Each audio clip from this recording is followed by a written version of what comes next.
Hello, this is Jesse Gilmore, and welcome to the Time Mastery series for marketing agency owners. And this is going to be the second one in the series where we're really focused on a practical application of carving out 8 to 10 hours per week for you to work on your business.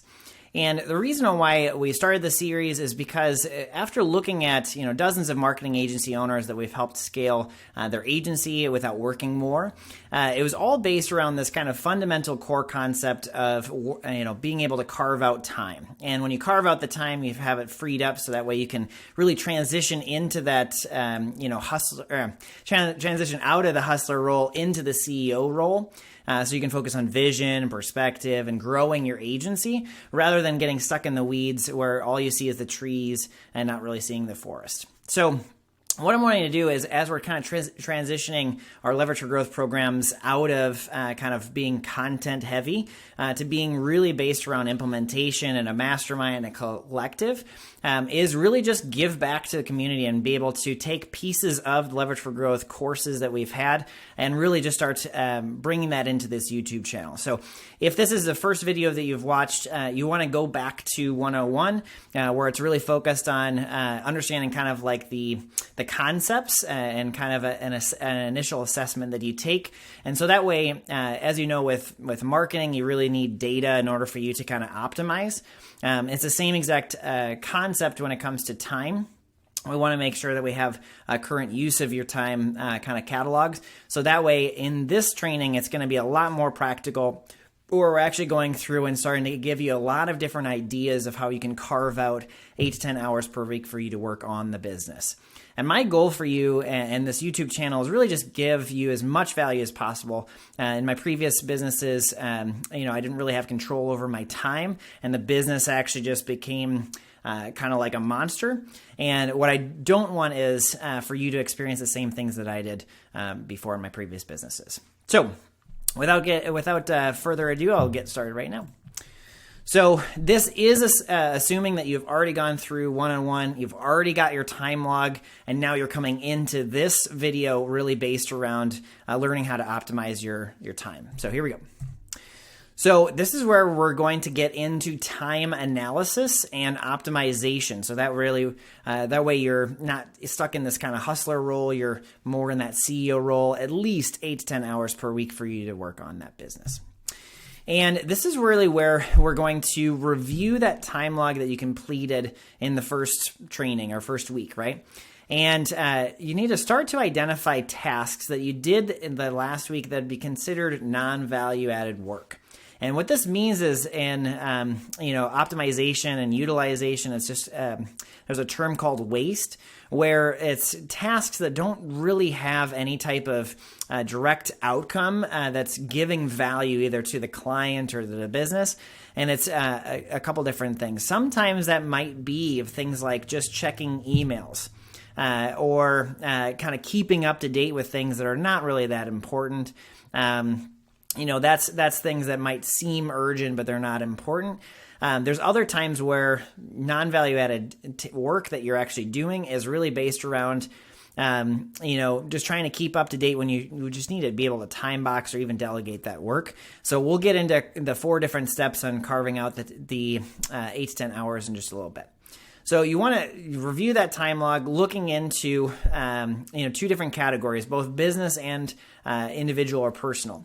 And if you've looked at anything where you're looking at your tasks, or if you have a task list, as part of Leverage for Growth, we talked about a task checklist and kind of figuring out what you actually do within the business. But if you look at anything that's like, if you have a to-do list or anything like that, start looking at what was non-value added work, what didn't contribute towards the actual like growth of the business or the value to the clients or client results, right? And what you want to do is you want to start listing this out, because one of the things that we do with clients is start talking about an issue log, where things that bring you back into the business, you want to be able to write those down, and then you solve whatever the issue is in the containment, and then you figure out a prevention for long-term success. And so you want to start listing down these things. Let me move this up so that way I'm not blocking there we go. And so if you have a to-do list or a task list, just look at it and start looking at are some things that I did last week or on my to-do list right now, are they really just adding value, or they're just kind of a big distraction? And once you start listing out all these kind of non-value added tasks into buckets, you want to start summarizing that type of work that they are. So it might be like bookkeeping or sending invoices or, client calls or emails, right? And client calls, when you're talking about client calls, it might be just a client that's randomly going, hey, I'm thinking about this type of service, right? I have this problem with my website. Can you kind of fix that, right? Just things that kind of take you out of deep work, or really anybody else could really handle for you. And what you want to do is you want to start to determine, that was the business side. If you want to determine on an individual or personal side, the non-value added tasks, are they worth your time?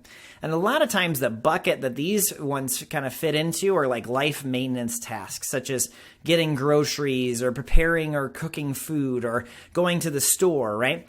And the question is are they actually worth your time? Or could you delegate or outsource in order for you to free up your time? So one of the ways that I do this is I was getting really frustrated with all the grocery shopping that I do. I don't really like shopping in general. And so I ended up doing like Green Chef, which is an organic grocery delivery. And it just made it so where that time in a grocery store is a lot shortened. I'm not trying to figure out, what kind of meals I'm going to make and things like that. Makes it a lot easier.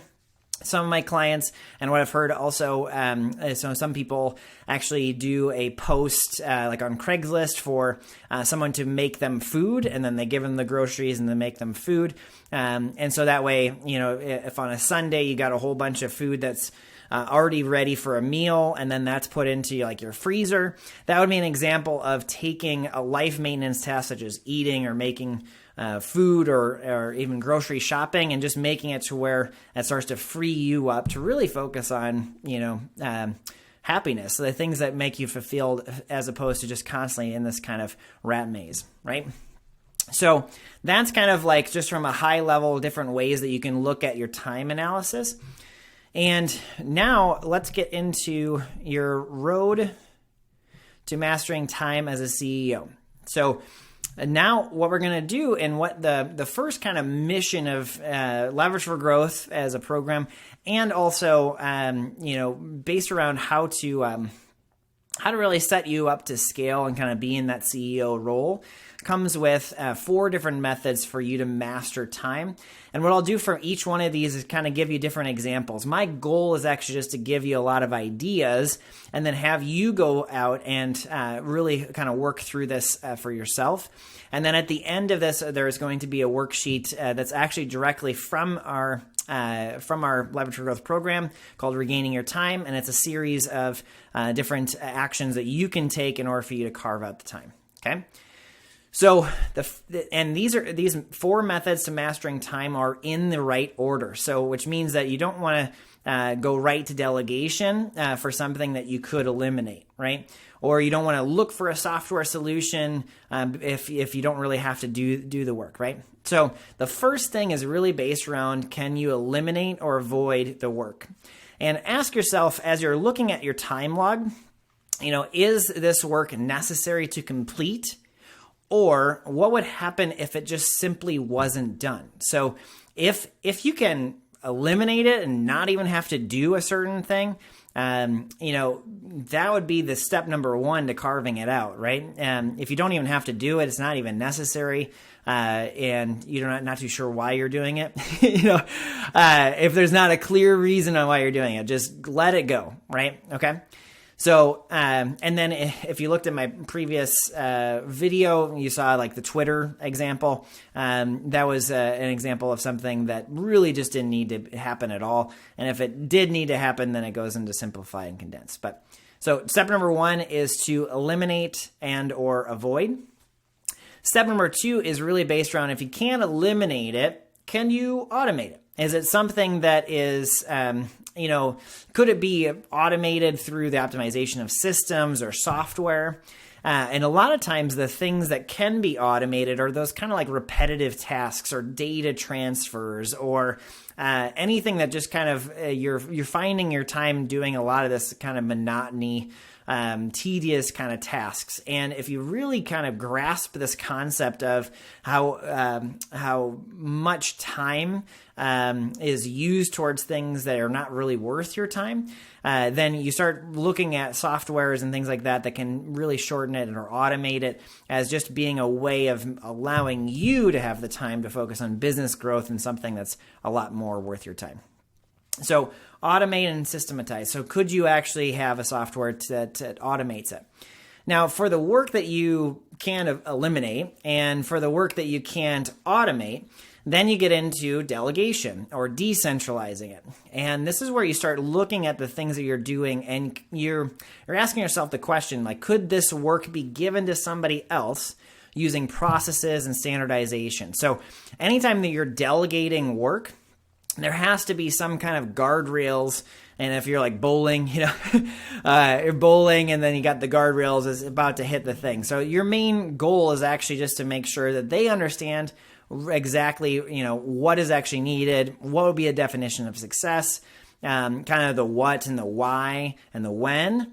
And then if they're good, you can give them the how. If you already have kind of like an understanding of the different steps of what needs to happen, just give it to them entirely and then have them confirm it. And then that becomes some delegation. So again, if you can't use software and you can't avoid it, delegation would be really key.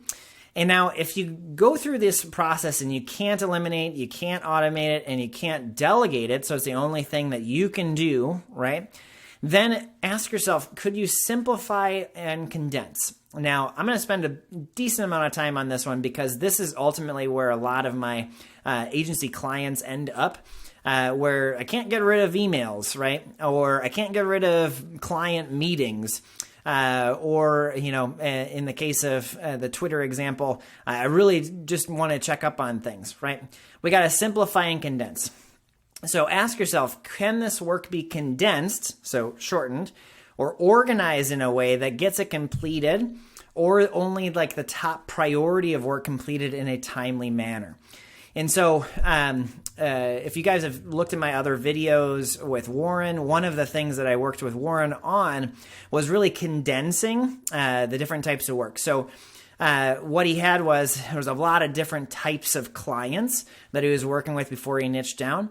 And I was like, okay, you can't eliminate the client meetings. You can't automate them, can't delegate the entire meeting. What if you took each one of those clients that might be in different services, like SEO or advertisement or Google ads or whatever it is, and start condensing them so that maybe all your Google ad specific clients are on Tuesdays, and then your team meetings that kind of set for the week are on Mondays, and then your client meetings with SEO, if it's just SEO for that service, those are condensed into time.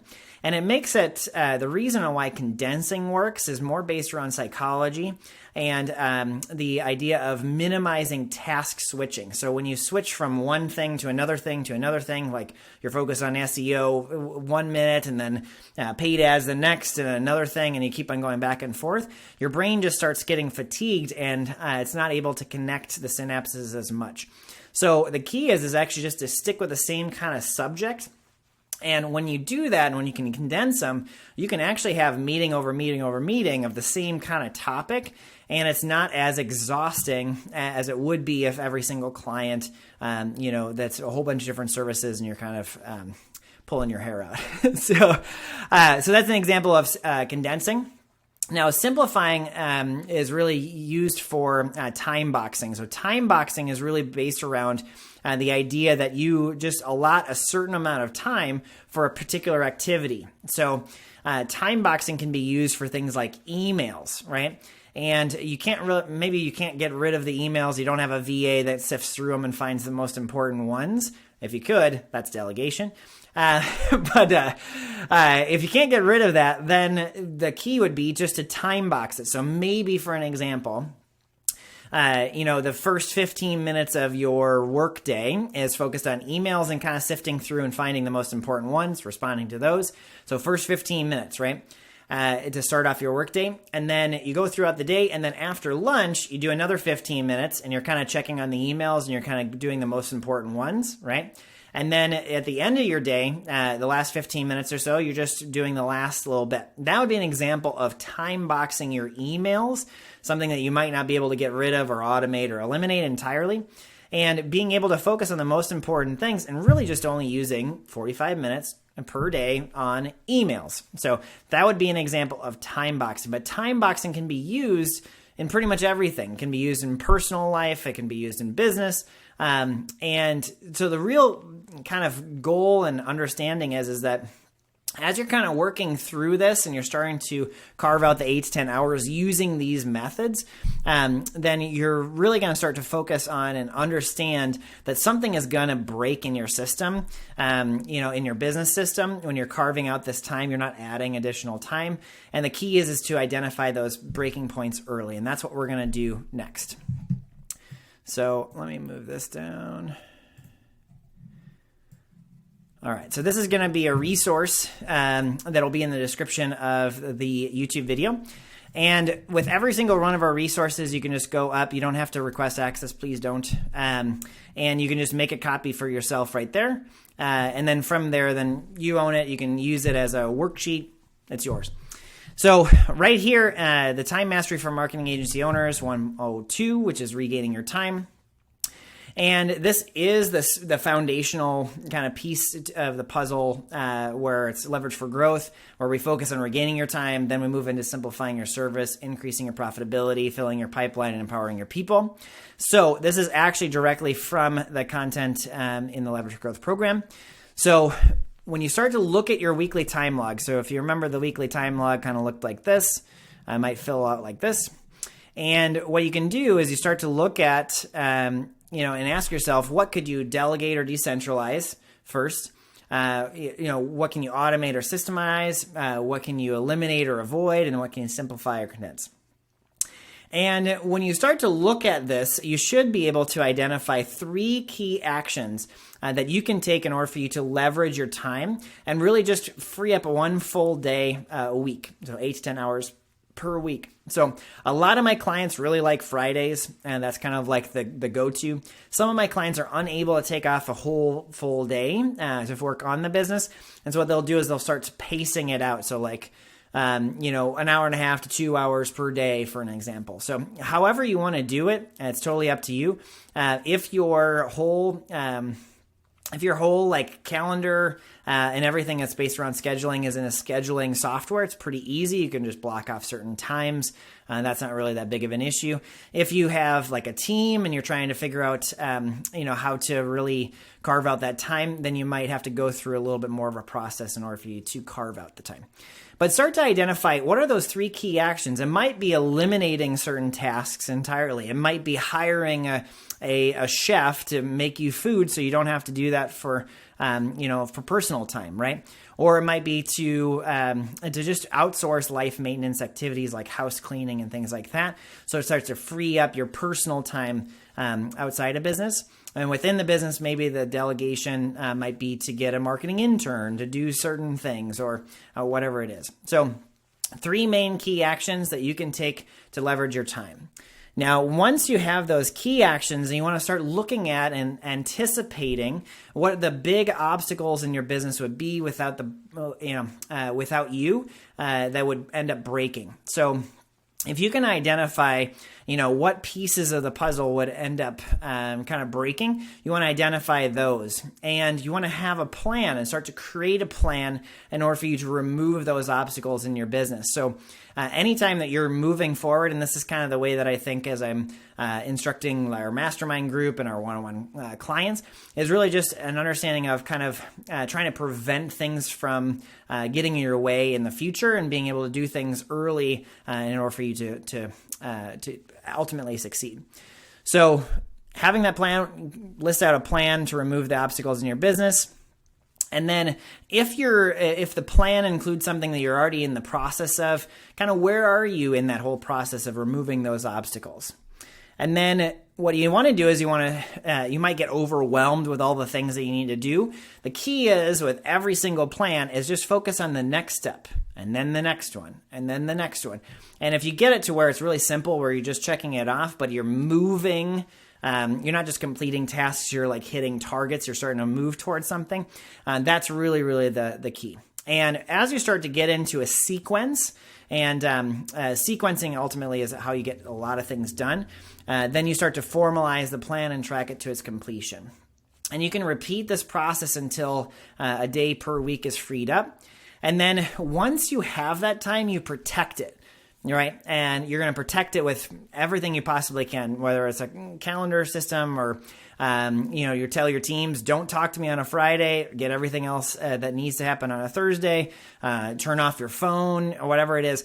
Once you carve out that 8 to 10 hours per week for you to work on your business, you'll have amazing amounts of fulfillment in the role and your understanding of, where your business is going. You can focus on planning, you can do awesome stuff. So make sure you schedule, specific time each week for you to work on the business, and then just be ruthless about adhering to that commitment.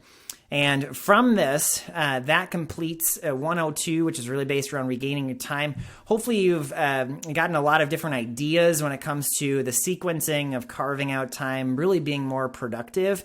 But it's not like doing more, it's actually doing less, which is kind of the exact opposite of what a lot of people talk about with this grind culture and things like that. I really want to make it so that you're happy in your role as a founder, you're focused on profit and client results, and you're able to have your control of your time. So that completes 102.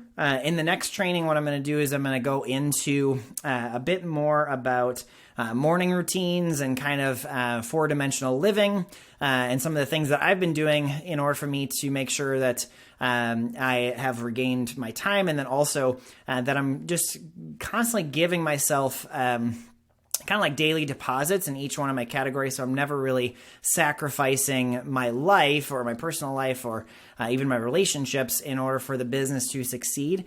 And that's why I'm able to work less than 40 hours per week and grow this business. So anyway, we'll see you in the next training as you kind of go through this. If you have any questions, let me know. I'm here to help, and I look forward to seeing you in the next training.